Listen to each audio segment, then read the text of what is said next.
long as you don't get too wet. Let's do this. Good luck.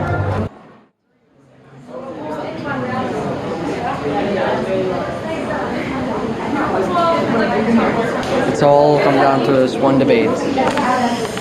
No pressure. Everything is on the stage. Our coach's career, Our reputation, it all comes down to this debate. Every single little thing. Clear eyes, full hearts can't and will not lose. Okay. 1, 2, 3. Clear eyes, full hearts can't and will not lose. Welcome to round 8. We're debating this House would grant state funding of the arts. In proposition, we have Wales.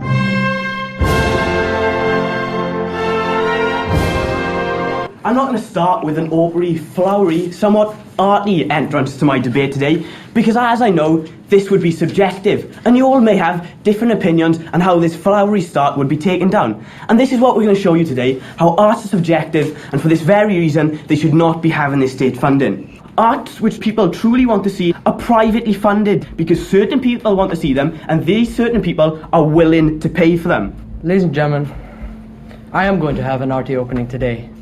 Often these most famous forms of art, these most popular forms of art, things like Van Gogh, ladies and gentlemen, only become famous after the person dies, ladies and gentlemen. We think it's important to protect the artists while they're alive, ladies and gentlemen. Otherwise, this art is going to be lost because there's no incentive for these businesses to give them money. Therefore, we're going to see a decrease in the number of artists.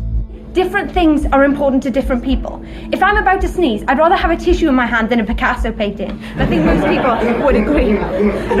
Some of the world's most popular tourist hotspots are popular for the very reason that they preserve and support their artistic culture and past history. And this art is preserved and upheld because people are privately funding it and investing in it. Well, that's where you're false, sir. They're being supported because government funding exists for them. And that's what we're standing to advocate here. In cities such as Venice, government funding for these arts exists. We believe in letting culture and people's identity develop. Sir, what about cultures that can't afford to fund these works of art privately? We believe that there will always be private funding, because if an art form, ladies and gentlemen, is popular, then a private company will come in. For example, within the UK, we've seen a resurgence in the popularity of musicals, and we see it all the time on TV, ladies and gentlemen. art certainly is not a normal consumer good. I myself believe that the Mona Lisa is a ridiculous painting, but in fact, many people believe that it's nice. Many people get inspired by this, and they get motivated through these kinds of work.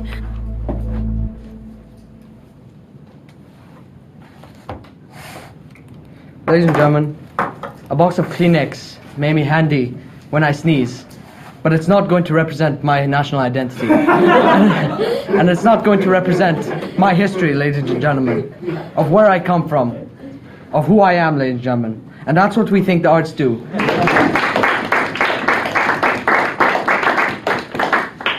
Okay, we'll try and keep this brief.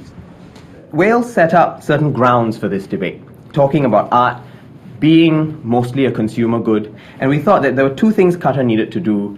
First, it needed to set new grounds if it felt that other criteria were important, or it needed to tackle the grounds that Wales had set in a very, very clear and methodical way. And we thought it touched on both of these things, but not quite enough to, at the end of the day, really demolish the prop case. And on that basis, in a unanimous decision, this panel has given this debate to Wales.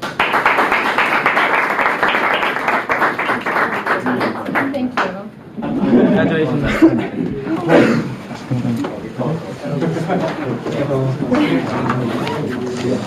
No country that comes here for the first time ever does anywhere near as well as you. Everyone's talking about you because everyone's so impressed by the new team from Qatar. It's really fantastic.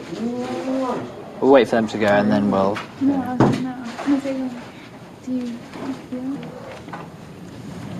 We're out, right?